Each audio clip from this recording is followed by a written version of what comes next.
को कह दिया है, इसलिए ये ऐसी बातें कर रहा है। उन्होंने आशीर्वाद दे दिया। नचिकेता चले जाते हैं कहाँ?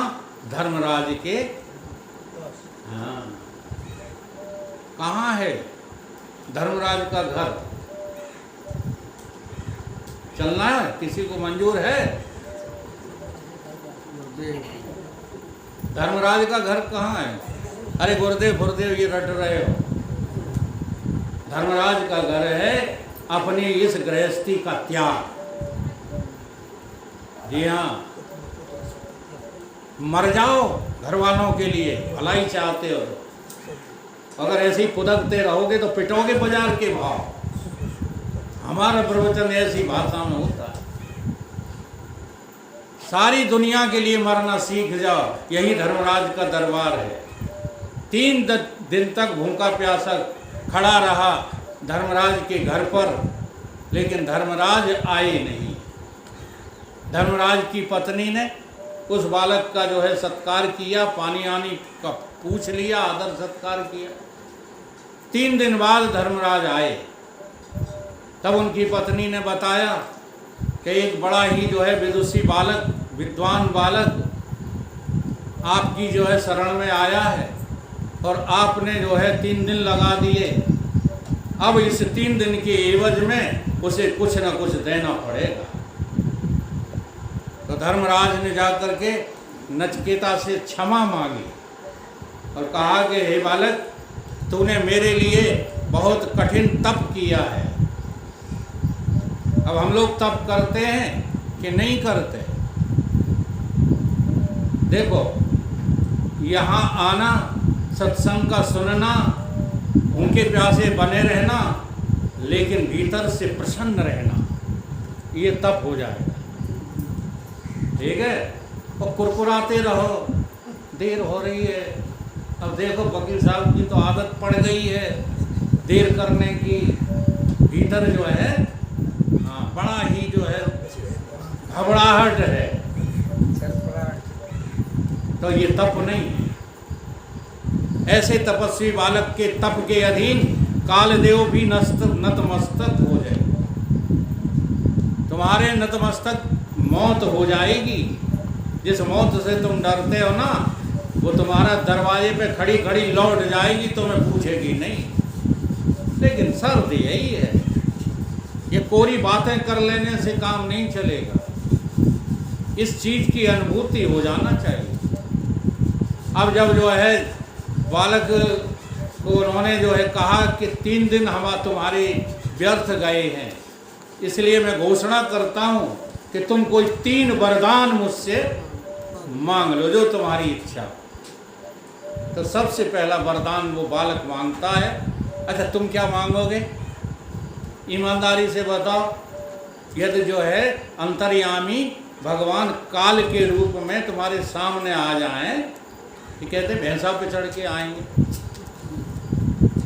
काऊ पे चढ़ के आ जाएं, तो तुम मांगोगे क्या?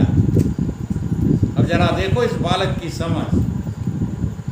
उसने कहा कि हे गुरुदेव, अगर आपको कुछ देना है तो इतना ही दीजिए प्रथम वरदान में कि मेरे पिताजी का जो मेरे प्रति क्रोध, शोक और मोह जग गया है, वो मिट जाए। पिता का क्रोध मोह मिट रहा है, अपना तो बाद में देख लेगा, क्योंकि उसे पता है कि जब हम दूसरों का मिटवा लेंगे तो अपना तो मिटवा ही लेंगे। जी हाँ, देर नहीं की धर्मराज ने। एव मस्त तुम बड़ तब कीना, वरदान दे दिया कि जाओ, तुम्हारे पिताजी खुशहाल हो जाएंगे, तुमको देख करके प्रसन्न हो जाएंगे। दूसरा वरदान उसने कहा कि हमने शास्त्रों में सुना है 5 अग्नि विद्या होती है, इस विद्या का मुझे बोध कराओ और इसके लाभ बताओ। तो देखो, 5 अग्नि विद्या बहुत विस्तार से हम यहाँ कहेंगे तो बड़ा समय लगेगा। हम शॉर्टकट बता देते हैं। आप यज्ञ करते हैं ना, तो यज्ञ में 5 वस्तुएं अग्नि का रूप धारण करके आपके समक्ष रहती हैं। कौन कौन सी? एक तो मंत्र अग्नि रूप होता है। जी हाँ, अग्नि उसको कहते हैं जो दूसरी चीज़ों को जला करके राख करते हैं। दूसरा जो साकिल्य बनाते हो वो अग्नि रूप होता है। तीसरी जो आहुति डालते हो स्वाहा, वो अग्नि रूप होती है। और साक्षात तो अग्नि देवता वहाँ होते ही हैं, और उस यज्ञ का जो फल होता है वो अग्नि रूप होता है। ऐसे ही तुम कोई भी काम करो, कैसे करो? यज्ञ के लिए करो। माता पिता की सेवा में 5 बातें अपनाइए तो यज्ञ हो जाएगा। अगर माता पिता की सेवा में ये 5 बातें आप अपने जीवन में नहीं उतार रहे हो तो ब्रह्मज्ञान यहाँ स्टेज पे आकर के पूरा तुम जो है बखान करते हो। अब तो ज़्यादातर बखान करने वालों के मैयो बाप हैं नहीं, लेकिन 2 बालक 3 बैठे हुए हैं तो कहूँगा जरूर। प्रातः काल उठ के रघुनाथा, बोलो, सवेरे उठ करके माता पिता को प्रणाम करते हो?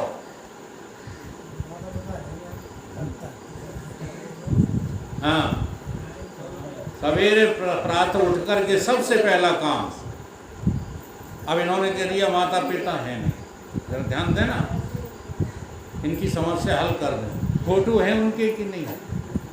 तो बस प्रणाम भाव से होता है। ठीक है, भाव से, भावो विद्यते देवो न पाषाणे न मृण्मये। दूसरा काम क्या करो? माता पिता के प्रति उनकी इच्छा के अनुसार ही अगला कदम उठाओ। अब जिनके हैं नहीं तो उनको उनके सिद्धांत तो पता ही है कि हमारे माता पिता किन सिद्धांतों पर चलते थे, उन्हीं सिद्धांतों को आप अपनाइए। तीसरा स्टेप क्या होना चाहिए कि ऐसा कोई काम ना करो दुनिया में जिससे तुम्हारे माता पिता का हृदय दुखित हो। ठीक है। और चौथा काम क्या करो कि माता पिता का रुख देख करके ही रात्रिकालीन विश्राम के लिए जाओ। और आखिरी में भी माता पिता का दंडवत प्रणाम करके निद्रा ग्रहण करनी चाहिए। ये 5 अग्नि कहलाती है। ऐसे ही जो है गुरु के विषय में, अच्छा गुरु हैं कि नहीं? अब गुरु तुम्हारे बहुत दूर होंगे, चलो बने रहने दो दूर, तो दूर हैं तो उनकी फोटो रख लो, जैसे ये फोटो रखी हुई है। ऐसे ही गुरु के प्रति 5 अग्नियों का यज्ञ करना चाहिए। ऐसा ही अतिथि के प्रति शास्त्रों में 3 ही लोगों को पूजनीय बताया है। कौन कौन? माता पिता, गुरु और अतिथि। इनसे बड़ा और कोई यज्ञ होता नहीं है। ये जो है 5 अग्नि विद्या नचिकेता ने जब स्वीकार कर ली तो बोला तीसरा वरदान मुझे ये दीजिए भगवान, ये बताइए कि मरने के बाद ये जीव कहाँ जाता है, इसका क्या होता है। इसके लिए जो है धर्मराज कहने लगे नचिकेता को मनाने के लिए। क्या कहने लगे कि हे नचिकेता, तू इस विद्या को मुझसे मत मांग। फिर उन्होंने लालच दिया, कहा उन्होंने जितना धन चाहे उतना ले ले, जो चाहे सो ले ले, हीरे मोती सोना चांदी जो कुछ चाहे, खजाने ले ले, भोग ले ले, ऐश्वर्य ले ले, हाँ सारे जो है हिंदुस्तान का राज्य मांग ले, अलौकिक राज्य इंद्रासन मांग ले, जो मांगेगा मैं दे दूंगा, लेकिन ब्रह्म ज्ञान मत मांग। हाँ वो भाई साहब, माताओं, आपको ये ब्रह्म ज्ञान फ्री में मिल रहा है, निःशुल्क मिल रहा है, इसलिए तुम कदर नहीं कर रहे। इस ब्रह्म ज्ञान की इतनी श्रेष्ठता है कि बड़े बड़े सद्गुरु भी बहुत जो है मनाने पर, बहुत सेवा के उपरांत इसका दान करते हैं। अब वो जो है यहाँ आपको निःशुल्क सहज में प्राप्त हो रहा है, कहीं ऐसा कर क्यों रहे? तो बता दो, वो युग ऐसा युग था जब धर्म का बोलबाला था। ये युग ऐसा युग है जब अधर्म का बोलबाला है। इसलिए ऐसे अधार्मिक युग में अगर ये ज्ञान बिल्कुल खो गया ना, तो फिर कहाँ से जो है मुक्ति प्राप्त होगी लोगों को। इसलिए कलयुग में इस ज्ञान को बांटना धर्म है, इसलिए मैं बांटता रहता हूँ। बहुत मना रहे हैं और वो मान नहीं रहा है, वो कह रहा मुझे तो ब्रह्म ज्ञान ही चाहिए। बस उसी मनाने के पीछे ये जो छंद है उसको आप लोग भी दोहराएं। भक्त नचिकेता से बोले यमराज हैं, मांगो नहीं ब्रह्म ज्ञान, ले लो सब साज। भक्त नचिकेता से बोले यमराज हैं, मांगो नहीं ब्रह्म ज्ञान, ले लो सब साज। भक्त नचिकेता से बोले यमराज हैं, मांगो नहीं ब्रह्म ज्ञान, ले लो सब साज। भक्त नचिकेता से बोले यमराज हैं, मांगो नहीं ब्रह्म ज्ञान, ले लो सब साज। हीरा और मोती ले लो, सोना और चांदी। हीरा और मोती ले लो, सोना और चांदी। 100 वर्ष जीने वाले बेटे और नाती। 100 वर्ष जीने वाले बेटे और नाती। बोलो आप लोग मान जाओगे कि नहीं? अगर कोई ये कहे कि वकील साहब के पास जाना आना बंद कर दो, हम तुमको 1 किलो सोना देंगे, बोलो मान जाओगे? ठीक है। अगला जो है चुनाव का टिकट आपको दे देंगे, अगले चुनाव का टिकट दे देंगे बीजेपी की ओर से, और जितवाने की गारंटी भी दे देंगे, लेकिन वकील साहब का साथ छोड़ दो। बोलो राजी हो जाओगे? हृदय को टटोलो भाई। हीरा और मोती ले लो, सोना और चांदी। हीरा और मोती ले लो, सोना और चांदी। 100 वर्ष जीने वाले बेटे और नाती। 100 वर्ष जीने वाले बेटे और नाती। चक्रवर्ती राज ले लो, पिए बहु याज है। चक्रवर्ती राज ले लो, पिए बहु राज है। मांगो नहीं ब्रह्म ज्ञान, ले लो सब साज है। मांगो नहीं ब्रह्म ज्ञान, ले लो सब साज है।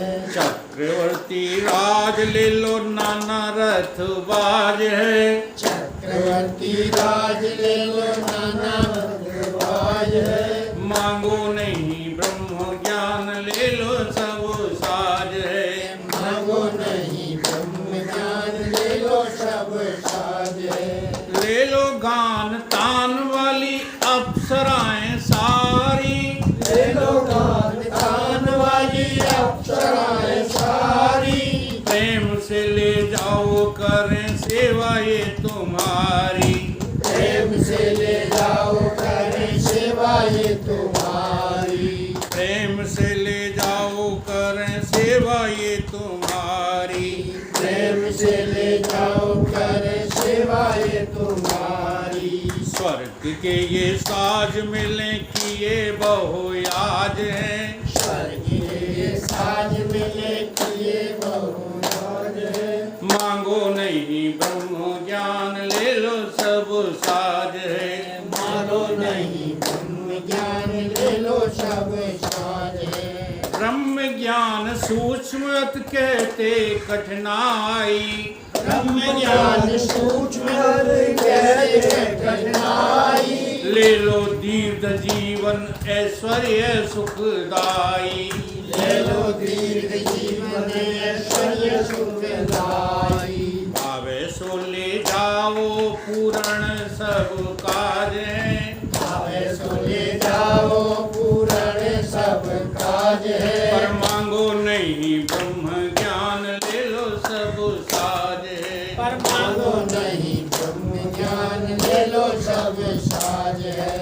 सुनकर विज्ञान बोला त्यागी नचिकेता, सुनकर विज्ञान बोला त्यागी नचिकेता। दे दो हमें ब्रह्म ज्ञान तब हो सचेता, दे दो हमें ब्रह्म ज्ञान तब हो सचेता। क्यों मांग रहा है ब्रह्म ज्ञान? इतनी बड़ी बड़ी संपदा ऐश्वर्य और भोगों को ठुकरा करके क्यों मांग रहा है? क्योंकि पूर्व जन्मों में उसने इस ब्रह्म ज्ञान की महिमा को जाना, और ब्रह्म ज्ञान की महिमा को हमारे शास्त्र जनवाते हैं। किस किस को मिला और कौन कौन उस ब्रह्म ज्ञान की वजह से आज तुम्हारी जवान पर बैठे रहते हैं। तो ब्रह्म ज्ञान से राजा जनक विदेह मुक्त कहलाए थे। ब्रह्म ज्ञान दोहराना नहीं है। ब्रह्म ज्ञान से राजा जनक विदेह मुक्त कहलाए थे, और ब्रह्म ज्ञान से दशरथ के ब्रह्म भेद राम बिनसाए थे। ब्रह्म ज्ञान से पार्वती का संशय से उन्हें दूर किया, और ब्रह्म ज्ञान से तारा की माया को प्रभु ने चूर किया। इसलिए इतना श्रेष्ठ है। अब ब्रह्म ज्ञान से नारद जी का शोक मोह सब नष्ट हुआ, और ब्रह्म ज्ञान से नृपत रहु गण का नृप मद सब हिरास हुआ। और ब्रह्म ज्ञान से विष्णुमयी प्रहलाद भक्त ने जग देखा, और विष्णु ब्रह्म ज्ञान से तुलसीदास ने राममयी कण कण देखा। ब्रह्म ज्ञान से जगत गुरु ने भवबंधन से मुक्त किया, और ब्रह्म ज्ञान से मेरे गुरु ने मेरा ही कल्याण किया। इसलिए ब्रह्म ज्ञान सब ज्ञान नहीं, और ज्ञान अज्ञान, चाहे जितने बड़े ज्ञानी हो जाना, कलेक्टर हो जाना, हाँ, पढ़ पढ़ करके ये खोपड़ी ज्ञान से भर लेना, लेकिन फिर भी ब्रह्म ज्ञान के समतुल्य नहीं होगी। ब्रह्म ज्ञान सम ज्ञान नहीं, और ज्ञान अज्ञान। कैसे? कि गोला छूटत तोप का सो करत जात में। सबके सब ये ज्ञानी, बाहर वाले ज्ञानी, इनको जमराज धर दबोचेंगे, और ब्रह्म ज्ञानी को जमराज छू तक नहीं सकते। इसलिए ब्रह्म ज्ञान श्रेष्ठ है।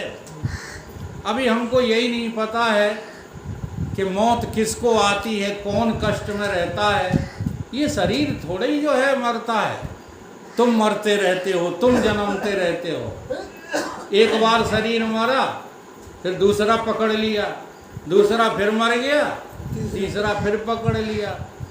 बताऊं, धन में आस्था है। मैं धन की चर्चा ज़्यादा क्यों करता हूँ? क्योंकि हमारे ज़्यादातर जो मंडल के लोग हैं धन में ही उलझे। अगर धन में तुम्हारी जो है आस्था है, मैं केवल आस्था की बात कह रहा हूँ, मैं ये नहीं कह रहा हूँ कि धन आ जाए, हाँ, तो तुम उसको जो है गोबर में फेंक दो, ये नहीं कह रहा हूँ। धन आ जाए तो उससे उत्कृष्ट काम करो। धन आ जाए तो सत्संग के जो है प्रेमियों को बढ़ाओ आगे। धन आ जाए तो उसका दान करो। बुराई नहीं कर रहा हूँ धन की, लेकिन अगर धन की वृत्ति बनी चली गई तो सांप का जन्म मिलेगा, और जैसे ही सांप का जन्म मिलेगा तुम अपने घर की तरफ भागोगे, पक्की बात है। और वहाँ गए सोई तुम्हारे ही लड़कों के द्वारा, नातियों के द्वारा तुम दोंच दिए जाओगे, और दोंच दिए जाओगे सो दूसरा फिर शरीर पकड़ लोगे। ऐसे ही तुम जन्मते रहते हो, मरते रहते हो। कब तक? जब तक ब्रह्म ज्ञान प्राप्त नहीं करोगे। बैठा हुआ। तो नचकेता ने क्या कहा? अब देखो एक चीज और बता दें यहाँ पर कि ब्रह्म ज्ञान प्राप्त करने के लिए कहा है, बखारने के लिए नहीं कहा। नहीं तो तुलसीदास जी ने लिख दिया ब्रह्म ज्ञान बिन नार नर करे न दूसर बात, और कौड़ी कारण लोभ बस कराओ विप्र गुर घात। इस संसार में थोड़ी से लाभ के लिए तुम गुरु को धोखा दे देते हो, नहीं दे देते हो। गुरु से वादा किया हम पहुंचेंगे भटमालपुर, फोन कर रहे हो हमें आज काम लग गया, ये गुरु के प्रति धोखाधड़ी है। इन बातों पे ध्यान रखा करो।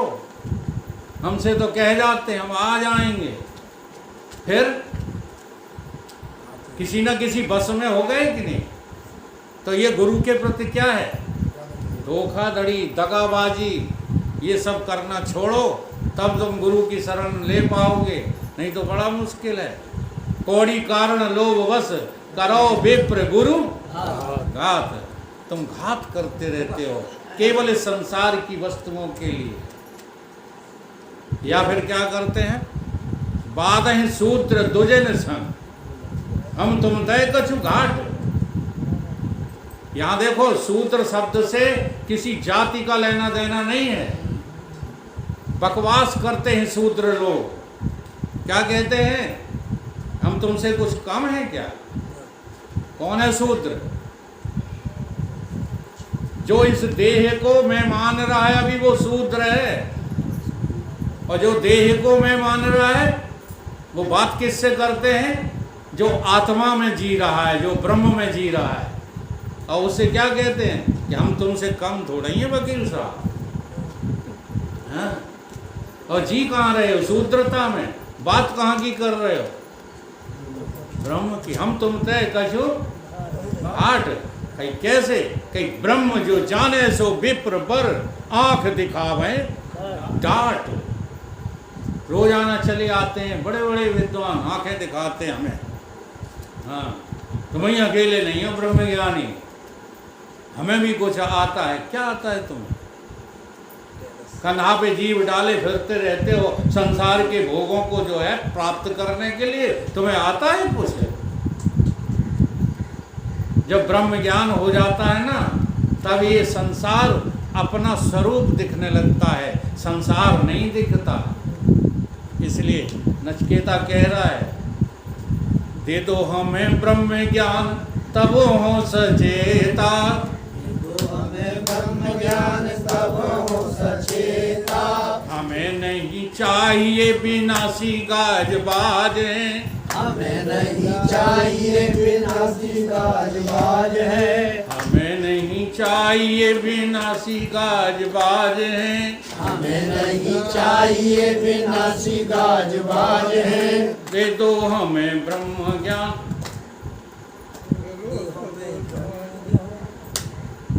बोलिए गुरुदेव भगवान की।